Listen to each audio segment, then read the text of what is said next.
When it comes to a job fair, you never know how people are perceiving you. When you go speak to an employer, you don't know if they're perceiving your identity correctly or if they're confused about your identity. The value to this job fair is that people don't have to worry about that. They're coming here and the employers know that they're hiring diverse people. So the issue of pronouns or making the wrong assumption doesn't happen here. And for our community, that's a relief because then they can just focus on showing their resume shining as great candidates and not worrying about, does this person understand my identity? Are they assigning me the wrong identity? Is that something scary? Are they going to even, want to talk to me? None of that happens here. I'm looking for something either as a barista or a medical case manager. I used to work as a medical case manager for about 5 years.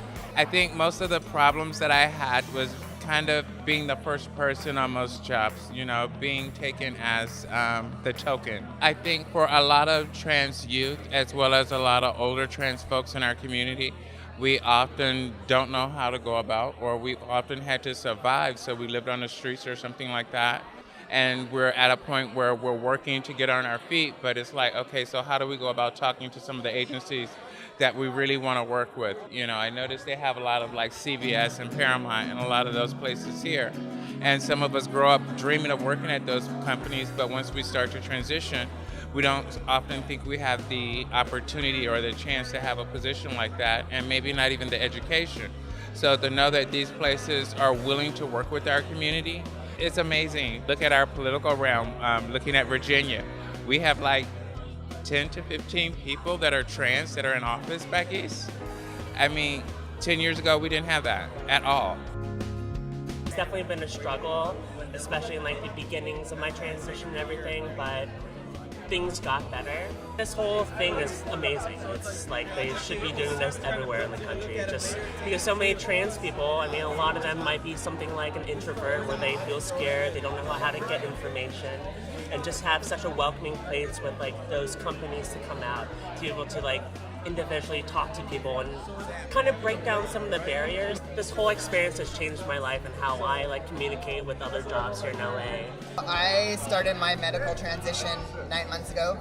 I came out at my job a few months after that, and to be really honest, there's been some challenges.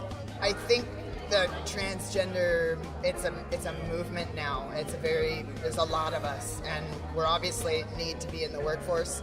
And a lot of companies it's important for them to also have a diverse workforce that reflects the population. So just to be acknowledged in this way and have so many employers show up, that's what's important to me about it.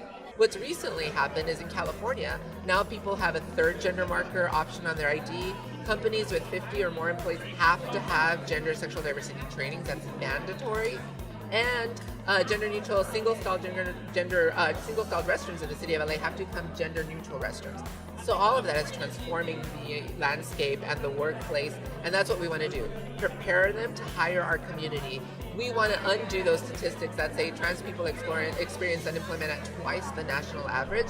Trans people of color experience double that. We want to undo that. We want people to get their jobs, to feel good, and to shine.